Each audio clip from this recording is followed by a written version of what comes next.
냥냥냥. 안녕하세요. 고양이 박사 김집사입니다. 냥냥, 안녕하세요. 제인입니다.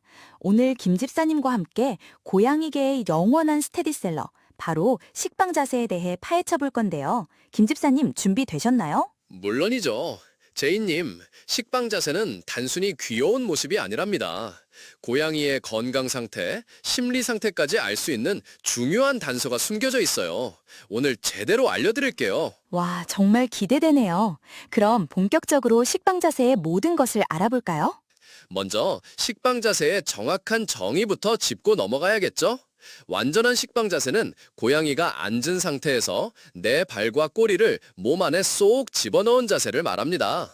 마치 빵 한 덩어리처럼 보이죠? 정말 찰떡 같은 표현이에요.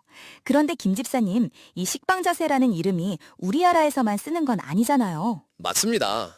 한국에서는 식빵 자세 또는 식빵을 굽는다라고 표현하고 털 색깔에 따라 탄빵, 옥수수빵 등으로도 불려요. 영어로는 cat loaf 또는 loafing이라고 하고요. 로핑은 사람한테 쓰면 게으름 피우다라는 뜻이라면서요. 왠지 고양이한테 딱 어울리는 단어네요. 재미있죠? 일본에서는 향방자 와리라고 하는데 향상자 앉음새라는 뜻이래요. 작고 단정한 고양이를 귀한 물건에 비유한 거죠. 와, 각 나라마다 표현이 다 다르면서도 고양이의 귀여움을 묘사하는 건 똑같네요. 역시 고양이 식빵 자세는 전 세계 공통의 문화 현상인 것 같아요. 맞아요.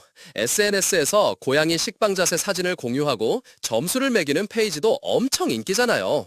심지어 한국에서는 식빵 굽는 고양이라는 TV 프로그램까지 나왔을 정도니까요. 김 집사님, 고양이가 식빵 자세를 하는 걸 보면 정말 편안해 보이는데 사실은 경계태세를 유지하고 있는 거라고요. 네, 맞습니다.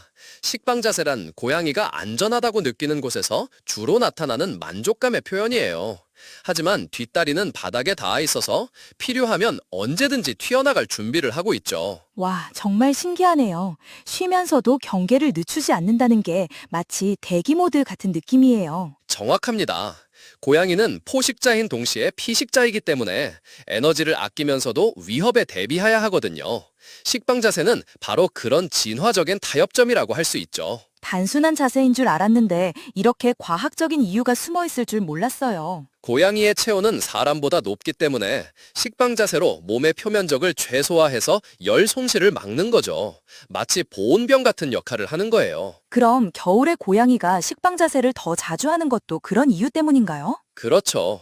그리고 실내에서 식빵 자세를 자주 한다면 집안 온도가 고양이에게는 조금 낮다는 신호일 수도 있습니다. 아하, 그렇군요. 게다가 식빵 자세는 고양이의 골격 구조에 부담이 적고 편안한 자세이기도 합니다.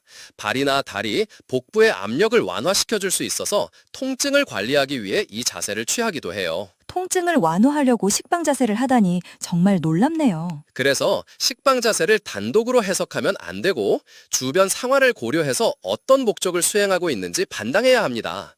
편안한 환경에서 취하는 기본 식빵 자세는 휴식을 위한 것이고 실내 온도가 낮으면 체온 조절, 통증을 느낀다면 통증 완화를 위한 거죠. 김 집사님, 식빵 자세에도 종류가 여러 가지가 있다면서요. 마치 고양이계의 MBTI 같네요. 맞아요. 식빵 자세는 미묘한 변화에 따라 다른 의미를 가집니다. 어떤 종류들이 있나요? 먼저 가장 기본적인 완전한 식빵은 휴식과 경계의 완벽한 균형을 상징하죠. 부분 식빵은 아직 자세가 미숙하거나 깊은 휴식 상태로 들어가기 전에 과도기 상태를 나타내고요. 부분 식빵은 또 뭐예요? 부분 식빵은 부분 식빵과 비슷하지만 한쪽 발만 밖으로 나와 있어서 마치 배의 노처럼 보이는 자세입니다. 느긋하고 편안한 상태를 변형이죠. 정말 다양한데요. 얼굴 식빵이라는 것도 있던데요. 네, 얼굴 식빵은 완전한 식빵 자세에서 머리를 바닥이나 벽에 대고 있는 모습인데 깊은 피로감을 느끼거나 빛과 소름을 차단하고 싶을 때 나타납니다. 아하, 그러면 공격 식빵은 뭔가요? 이름만 들어도 무시무시하네요. 공격 식빵은 몸은 움츠리고 있지만 꼬리는 뻗어 있고 발은 튀어나갈 준비가 된 긴장된 자세입니다. 휴식이 아닌 높은 경계심이나 사냥에 집중하고 있는 상태를 나타내죠. 마지막으로 더블 트리플 식빵은 뭔가요? 여러 마리의 고양이가 함께 식빵을 굽는 건가요? 네, 맞습니다.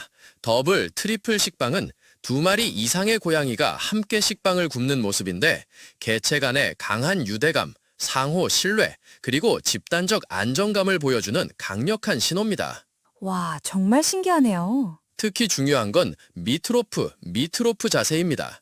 등을 둥글게 말고 머리를 바닥 쪽으로 숙인 채 웅크리고 있는 자세인데 이는 통증이나 질병, 특히 복부 불편감과 강하게 연관되어 있습니다. 미트로프 자세는 위험 신호군요. 맞습니다. 만약 고양이가 미트로프 자세를 보인다면 만성 신장질환, 췌장염, 위장관 문제 등 심각한 질환의 지표일 수 있으므로 즉시 동물병원에 데려가야 합니다. 자, 이제 김 집사님이 알려주신 정보를 바탕으로 우리 고양이의 식빵 자세를 어떻게 해석해야 할지 알아볼까요? 먼저 긍정적인 신호, 즉 행복한 식빵을 구울 때는 천천히 눈을 깜빡이거나 부드러운 가르랑 소리를 내거나 이완된 얼굴 근육과 수염, 그리고 부드럽고 차분한 꼬리 움직임을 보이는지 확인해야 합니다. 그리고 안전하고 편안하다고 느끼는 장소에서 주로 나타나는지도 봐야겠죠? 맞습니다. 반대로 걱정되는 식빵을 굽고 있다면 미트로프 자세를 취하거나 평소보다 오랫동안 움직이지 않거나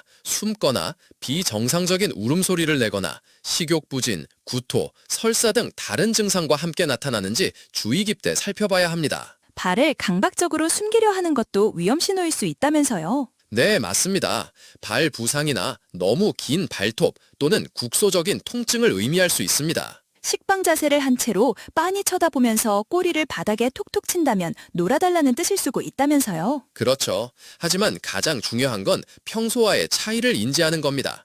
갑자기 식빵 자세를 취하기 시작하거나 항상 완벽한 식빵 자세를 하던 고양이가 고통스러워 보이는 미트로프 자세로 바꾼다면 이는 매우 중요한 신호를 보내고 있는 겁니다. 정말 그렇네요. 고양이의 식빵 자세를 꾸준히 관찰하는 게 정말 중요하겠어요. 마지막으로 고양이의 기질, 신체적인 한계, 환경적인 요인도 식빵 자세에 영향을 미칠 수 있다는 점을 알아두셔야 합니다. 어떤 고양이는 식빵 자세를 아예 안 하거나 못할 수도 있는 건가요? 네, 맞습니다. 비만이나 큰 체격 때문에 자세가 불편하거나 관절염 때문에 통증을 느낄 수도 있고요.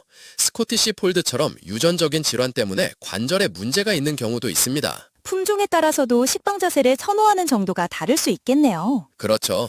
그리고 집에서 키우는 고양이와 길고양이의 식빵 자세는 의미가 다를 수 있습니다.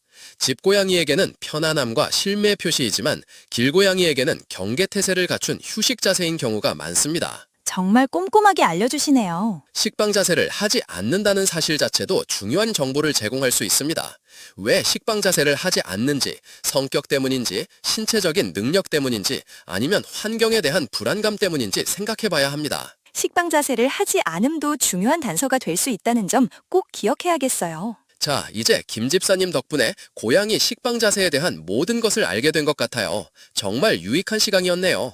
오늘 방송을 통해 반려인들이 고양이의 식빵 자세를 더 깊이 이해하고 고양이와의 교감을 더욱 강화할 수 있기를 바랍니다.